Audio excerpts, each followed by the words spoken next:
Welcome back everyone. In this lesson we are going to learn about multiple integration. In the last lesson we have seen about the trapezoidal rules or Simpson's 1/3 rule or Simpson's 3/8 rule, which were used for single integration. But in lots of engineering applications we have seen that multiple integrations like double integration or triple integration appear. So that's why we need to know how we can apply those problems and apply the methods that we have already learned into the multiple integration application. Okay, so a multiple integral involves double or triple integrals. Okay, so a double integral, maybe an example of double integral is something like this. So we have a function which actually depends on two variables, x and y, and we need to integrate the variable with two different axes. Along the x-axis we have the limits a to b, and along the y-axis we have the limits c to d. So if you remember, in the single integration we just found the area under the curve, but in double integration we need to find out the volume under the plane. Okay, so now f of xy is a plane, so we need to find out the volume under these plane within these boundaries a to b and c to d. So this is the definition of double integral. So if you go for higher dimensions like triple integral, you cannot just visualize the what we are going to integrate actually, because we will have a triple integral, we will have 3 dimensions. So that's why we need to calculate a quantity which is actually a 4-dimensional. Okay, in double integral we are just calculating a 3-dimensional quantity which is a volume, but in triple integral we need to calculate a quantity which is a 4-dimensional thing, so we cannot just visualize those things. So right now our discussion will be limited to the double integral, but the same approach can be easily applied to the triple integral case as well. So a double integral, if you remember a double from the high school education, that a double integral can be easily swapped. The integral variables can be easily swapped. For example, we can just first calculate the area integral over the x variable first and then the y variable, or we can just calculate the integral over the y variable first and then the x variable. So the order of the integral variable doesn't matter, both of them will provide you the same result, so we can just easily calculate in either of these way.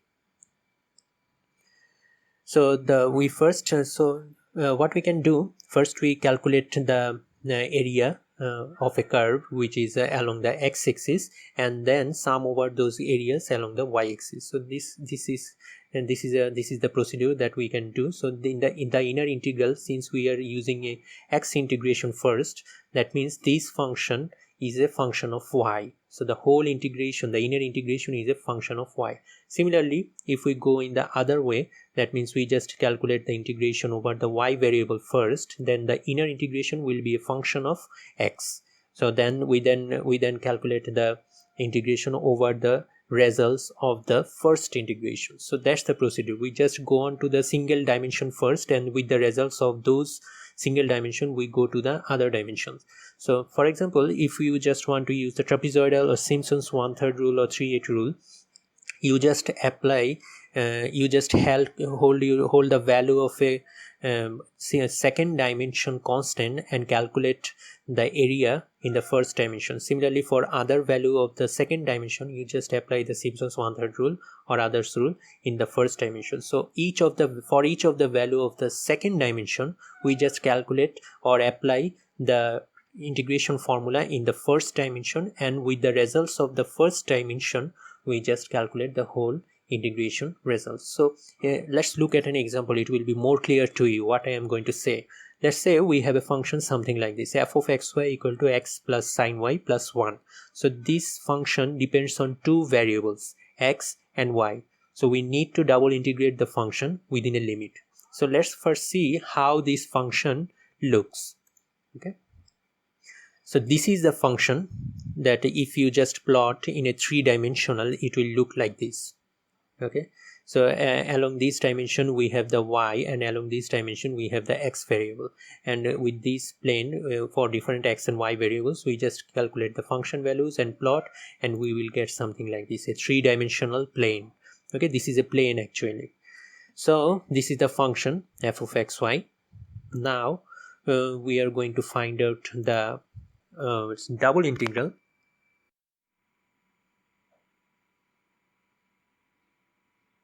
So let's say we have to find out the area. We have to find out the volume actually, since this is a double integral under this area. Let's say we have x with a limit of 0 to 2 and y with a limit of minus pi to pi. So if this is the case, then how does the function looks like? So you just cut out the portion of the curve of f of xy under this segment, then you will see the function will look like this. Okay, in the x direction we have limits from x equal to 0 to 2, and in the y direction we have limits from minus pi to plus pi. Okay, so in this region from 0 to 2 and minus pi to pi, if you just calculate the function would have values like this blue plane. This denotes the function values for each of the points in this x and y direction, okay, under this limit. So that's the function that looks like. So we have to calculate the in double integration within this limit. That means we have to calculate the volume under this blue curve. Okay, we have to calculate the volume under this blue curve. That volume is being denoted by this white portion. Okay, the blue portion is the curve, a plane, and we have to calculate the volume. That volume is being denoted by this white portion. So that's the target actually. Let's see how we can do that. First, you can actually segment each of these you can actually segmentize under the volume under this curve into separate slices. For example, for a specific value of y, we can construct a slice. This slice actually denotes the area with a constant y. So if you just go on to find out the slices for different y variables, then you will get different slices. So if you just sum over all of these slices, you will just get the volume, total volume. So that's the main purpose. We are just finding the quantity in a two-dimensional and then sum over the quantities along the third dimension. We will get a three-dimensional quantity. That means the volume. So summing over all the areas of these slices, we are just getting the volume. So that's the main target. So let's say we just want to continue with the first integration along the x direction. Okay, the x direction is this one. This is the x direction. Okay, so if you just go on to this is the x direction and this is the y direction. So for a specific value of y, you just apply the trapezoidal rule or Simpson's rules along the x direction. Okay, so that's the first thing. For a specific value of y, you apply the trapezoidal or Simpson's rule along the x direction. So what you are going to do, you are just going to find out the area of a slice, okay, along which is aligned along the x-axis. Okay, so that's the thing that inner integration means actually. For a specific value of y, we are just calculating the area. That's the inner integral. So if you just go on for different values of y, you will get different slices, and if you just sum over all of these slices, you are just actually calculating the outer integral. So the outer integral means that you are just summing over all the areas of the slices. Okay, so that's the thing we are actually doing here. So each of these slices actually denotes the area, a specific segment under the curve. So let's go on and see what is the other thing looks like. That means if you just swap the integral variable, that means we just calculate the area of the slices but with the y-axis first. That means for a specific value of x, since we are just integrating over the y variable first, that means for a specific value of x is along this direction. So for a specific value of x, you are just getting a slice which is aligned with the y-axis. Okay, so that's the thing. For a specific value of x, you just calculate the area of these slice for specific values of x.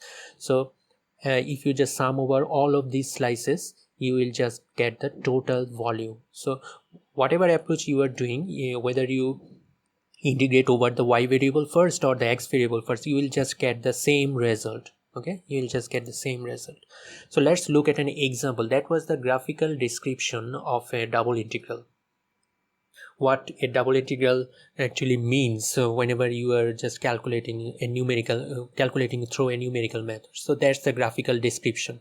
But right now we are going to show you an example through which you can actually apply the trapezoidal rules or Simpson's rules for a double integral case.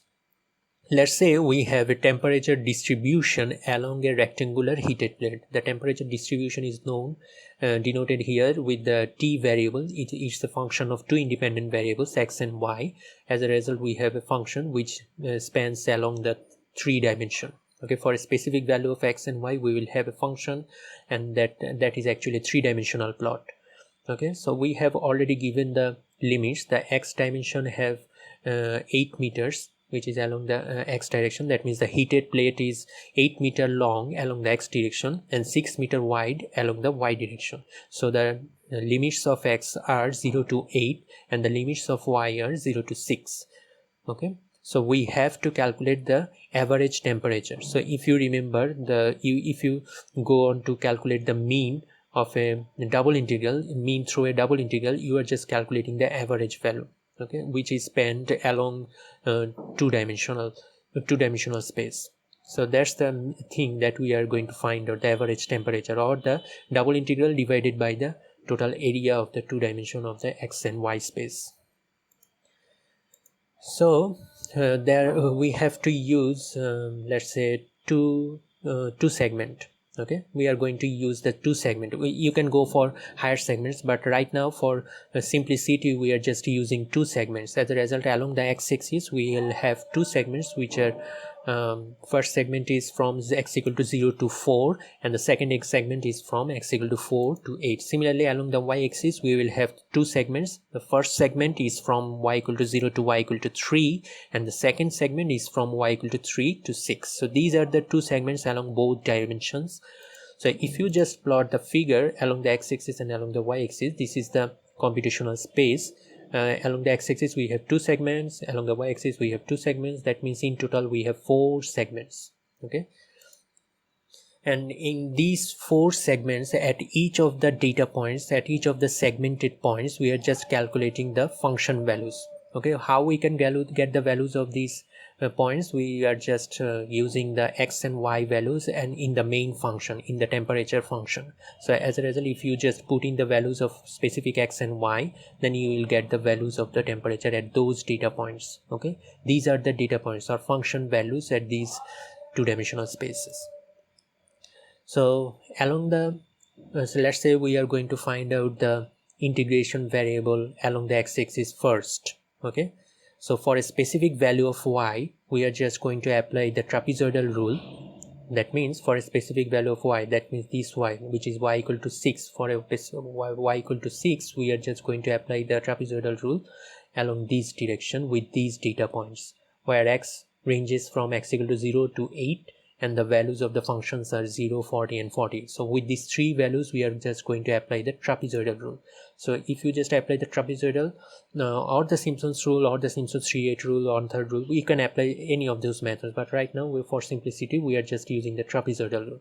So this is the h, which is 8 minus 0. This is the h value. I'm sorry, this is the width of the x value. That means b minus a. B is the 48, the upper limit, and a is the lower limit, which is 0. So this is b minus a, and this is the trapezoidal average width, average height. Actually, this is the trapezoidal formula actually. So if you just do this calculation, you will get a value of 256. Similarly, for another value of y, you just apply the trapezoidal rule along these dimension and you will get a value of 496. Similarly, for the third value, you will get a value of 448. So these are the values which are gained by applying the trapezoidal rule along the x direction by keeping constant the y variable. Okay, so right now we have just used the trapezoidal rule along the x direction. So with these results, we are now going to apply the trapezoidal rule along this direction, that means the y direction. Okay, so we have the values 256, 496 and 448. So along this dimension, if we apply the trapezoidal rule, we will get this value. So this is the b minus a for y dimension. The y dimension ranges from 0 to 6, that means b minus a 6 minus 0, and this is the trapezoidal rule with these newly gained values. So you will get a value of 2680. So this is the final result. Okay, so that's how you just apply a double integral in a two-dimensional space to calculate a three-dimensional quantity, that means the volume under the plane. Okay, so that's the main theme of double integral. So you can easily extend the same idea for triple integration, but you cannot actually visualize the quantity of a four-dimensional thing. So that's how we cannot just show you graphically what a triple integration means, because in triple integration you have an enclosed space, you have an enclosed boundary in the space. That means it's a three-dimensional quantity, and if you just want to calculate the integral, you are just actually finding out a four-dimensional quantity. We cannot just physically conceive what that means. So what we want to do is that the same idea can be easily extended to triple integration. So we are not just showing you the details. So it's your homework, so whether you can extend the same example that I have shown you to a three-dimensional space. So that's your homework. So in this lesson we have learned about the double integration and triple integration. We have seen that the what graphically means the double integration, and triple integration we cannot just visualize the concept of triple integration, because that requires you to visualize a four-dimensional quantity. We have also analyzed an example and we have seen that you can use the trapezoidal rule, Simpson's 1/3 rule, or Simpson's 3/8 rule with a two-dimensional example. That means to calculate the two-dimensional integral. So I have just attached the MATLAB code for double integration. So please go through the details of those code and try to visualize what is happening, how those double integration are being applied numerically in computational applications. So in this lesson we have just used some of the animations. Those animations were taken from Khan Academy, so I am very much grateful to the Khan Academy videos. So please, if you want to visualize more functions or more double integration or triple integral applications, you can go to this link, the khanacademy.org, and visualize those functions or double or triple integrations. So that would be very much helpful to conceive the ideas. So in the next lesson, we will learn about numerical method of integration of an equation or function. Although Simpson's 1/3 rule or trapezoidal rules, those can be applied for integrating over an equation or a function, but there are some special methods which are being designed for handling such function or equation. So we will go through the details of those methods. So till then, thank you so much.